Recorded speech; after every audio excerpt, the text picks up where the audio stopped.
ನಾನೊಬ್ಬ industrial engineer qualified MSc industrial engineering ಓದಿರೋದು. ಇವತ್ತೇ ಹೇಳ್ತಾ ಇದೀನಿ, ನಾನ್ ಅಧಿಕಾರದಲ್ಲಿರೋರು ಒಂದೇ ಒಂದು ಗಾಡಿ ಕಸನು ಟೆರಾಫಾರಂ ಜಾಗ ಸುರಿಯಕ್ ಬಿಡಲ್ಲ. 100 ಎಕರೆ ಜಾಗ ಟೆರಾಫಾರಂ ನ ಕೊಂಡ್ಕೋಬೇಕು ಅಂತ ಹೇಳಿ ಸರ್ಕಾರಿ ಆದೇಶ ಆಗಿರೋದಂತೂ ಸತ್ಯ. ಸರ್ಕಾರಿ ಆದೇಶದ ಮೇಲೆ ನಾವೇನೇನ್ ಮೂವ್ ಮಾಡ್ಬೇಕು ಎಲ್ಲಾ ರೀತಿಯಲ್ಲೂ ಕಾನೂನಿನ ಹೋರಾಟ ನಡೀತಾ ಇದೆ. ಇವತ್ತೆಲ್ಲ ಮುಖ್ಯಮಂತ್ರಿಗಳು 100ನೇ ವರ್ಷದ ನಮ್ಮ ಜಾಲಪ್ಪ ಸಾಹೇಬ್ರ 100ನೇ ವರ್ಷದ ಕಾರ್ಯಕ್ರಮಕ್ಕೆ ಬಂದಾಗ್ಲೂ ವೇದಿಕೆಯಲ್ಲಿ ಅದನ್ನ ಮತ್ತೆ ಓಪನ್ ಮಾಡಬಾರ್ದು ಅಂತ ಹೇಳಿ ನಾನು ಕೊಟ್ಟಿರುವಂತದ್ದು. ಕಾನೂನಲ್ಲಿ ಕ್ಲಿಯರ್ ಕಟ್ ಆಗಿದೆ. ಅವರು ಹಾಕಿರುವಂತ ಕಸ ತೆಗಿಯೋವರೆಗೂ ಏನು ಆಲ್ರೆಡಿ ಡಂಪ್ ಆಗಿದೆಯಲ್ಲ, ಲೆಗಸಿ ವೇಸ್ಟ್ ಅಂತ ಏನ್ ಹೇಳ್ತೀವಿ, ಆ ಲೆಗಸಿ ವೇಸ್ಟ್ ಕ್ಲಿಯರ್ ಮಾಡೋವರೆಗೂ ಹೊಸ ಪ್ಲಾಂಟ್ ಓಪನ್ ಮಾಡಂಗಿಲ್ಲ. ಮತ್ತೆ ತುಂಬಾ ಸ್ಪೆಸಿಫಿಕ್ ಆಗಿ ಹೇಳ್ತೀನಿ, ನಾನ್ ಕಾನೂನು ಬಿಟ್ಟು ಹೋಗುವಂತ ವ್ಯಕ್ತಿ ಅಲ್ಲ. I am a law abiding citizen.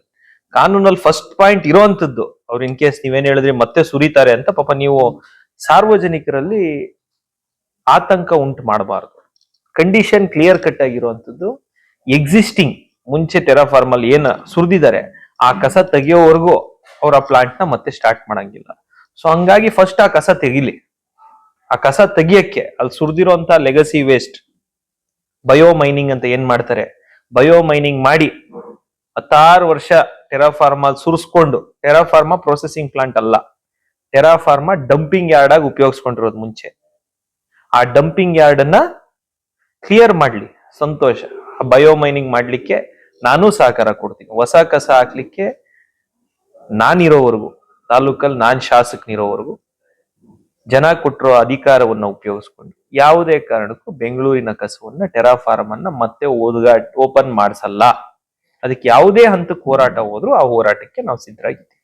ಮತ್ತೆ ಹೈಲೈಟ್ ಮಾಡಿ ಸ್ಪೆಸಿಫಿಕ್ ಆಗಿ ಹೇಳ್ತಾ ಇದೀನಿ, ಧೀರಜ್ ಮುನ್ರಾಜು ದೊಡ್ಡಬಳ್ಳಾಪುರ ಶಾಸಕ ಇರೋವರೆಗೂ ಇನ್ನೊಂದು ಗಾಡಿ ಕಸನು ಇಲ್ಲಿ ಸುರ್ಸಕ್ ಬಿಡಲ್ಲ. ಕ್ಲಾರಿಟಿಯಾಗಿ ಇಷ್ಟು ಜನಕ್ಕೆ ಸಂದೇಶ ಹೋಗಿ.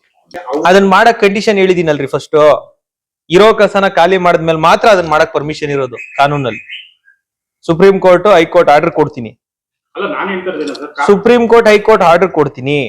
ಗೌರ್ಮೆಂಟ್ ಮಾಡ್ಲಿ, ಇನ್ನೊಬ್ರು ಮಾಡ್ಲಿ, ಗೌರ್ಮೆಂಟ್ ಮಾಡಲ್ಲ. ರಾಮ್ಕಿ ಅನ್ನೋ ಕಂಪನಿ ಟೆಂಡರ್ ಮಾಡಿರೋದು. ಅರ್ಧಂಬರ್ಧ ವಿಷಯ ಇಟ್ಕೊಂಡು ಮಾತಾಡಬಾರ್ದು. ಪೂರ್ತಿ ವಿಷಯ ಸಂಕ್ಷಿಪ್ತವಾಗಿ ನಾನು ಆಲ್ರೆಡಿ ಎಕ್ಸ್ಪ್ಲೇನ್ ಮಾಡಿದ್ದೀನಿ.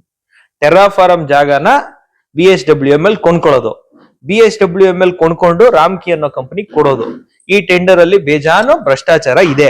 ಆ ಭ್ರಷ್ಟಾಚಾರದ ಬಗ್ಗೆ ಮುಂದಿನ ದಿನಗಳಲ್ಲಿ ಪೂರಕವಾಗಿರುವಂತ ಎಲ್ಲಾ ದಾಖಲೆಗಳು ಇಟ್ಕೊಂಡು ಮಾತಾಡ್ತೀನಿ. ಈಗ ಸದ್ಯಕ್ಕೆ ನಿಮಗೆ ಕ್ಲಾರಿಟಿ ಹೇಳ್ತಾ ಇದೀನಿ. ಟೆಂಡರ್ ಕಂಡೀಷನ್ ಅಲ್ಲಿ ತುಂಬಾ ಕ್ಲಿಯರ್ ಆಗಿದೆ. ಇರೋಂತ ಡಂಪ್ ಆಗಿರುವಂತ ವೇಸ್ಟ್ ತೆಗಿಯೋವರೆಗೂ ಟೆರಾಫಾರ್ಮ್ ಅವ್ರು ಮುಟ್ಟಕ್ಕಾಗಲ್ಲ. ಸೊ ಫಸ್ಟ್ ಈಗ ಇರೋ ವೇಸ್ಟ್ ಕ್ಲಿಯರ್ ಮಾಡ್ಲಿ. ಅದಕ್ಕೆ ನಾನು ಒಂಚೂರು ಶಾಸಕನಾಗಿರೋದ್ರಿಂದ, ನಾನು ಒಬ್ಬ industrial engineer qualified MSc industrial engineering ಓದಿರೋದ್ರಿಂದ ಕ್ಲಿಯರ್ ಮಾಡೋ ಕಸ ಕ್ಲಿಯರ್ ಮಾಡ್ಸಕ್ ಏನ್ ಮಾಡ್ಬೇಕು ಅಂತ ಗೊತ್ತಿದೆ. ಹೊಸ ಕಸ ಶಾಸಕನಾಗಿ ತಾಲೂಕಿನ ಜನತೆ ಕೊಟ್ಟಿರುವಂತ ಅಧಿಕಾರದಡಿಯಲ್ಲಿ ಇನ್ನೊಂದು ಗಾಡಿ ಕಸ ಹಾಕ್ಸಲ್ಲ. ಕ್ಲಾರಿಟಿಯಾಗಿ ಅರ್ಥ ಆಯ್ತಾ? 100 ಎಕರೆ ಜಾಗ ಕೊಂಡ್ಕೊಂಡು ರಾಮ್ಕಿ ಅನ್ನೋ ಕಂಪನಿ ಕೊಡ್ಬೇಕು ಅನ್ನುವಂಥದ್ದು ಇವರು ಮಾಡಿರುವಂತ ಕುತಂತ್ರ. ಅದನ್ನ ಯಾವುದೇ ಕಾರಣಕ್ಕೂ ಬಿಡಲ್ಲ ಅನ್ನೋದಕ್ಕೆ ಎಕ್ಸ್ಪ್ಲನೇಷನ್ ನಿಮ್ಗೆ ಹೇಳ್ತಾ ಇದೀನಿ. ಅವ್ರು ಶುರು ಮಾಡಕ್ ಮುಂಚೆ ನೀವು ಪಾಪ ಸುಮ್ನೆ ಉದ್ವೇಗದಲ್ಲಿ ಸುರಿದು ಬಿಡ್ತಾರೆ.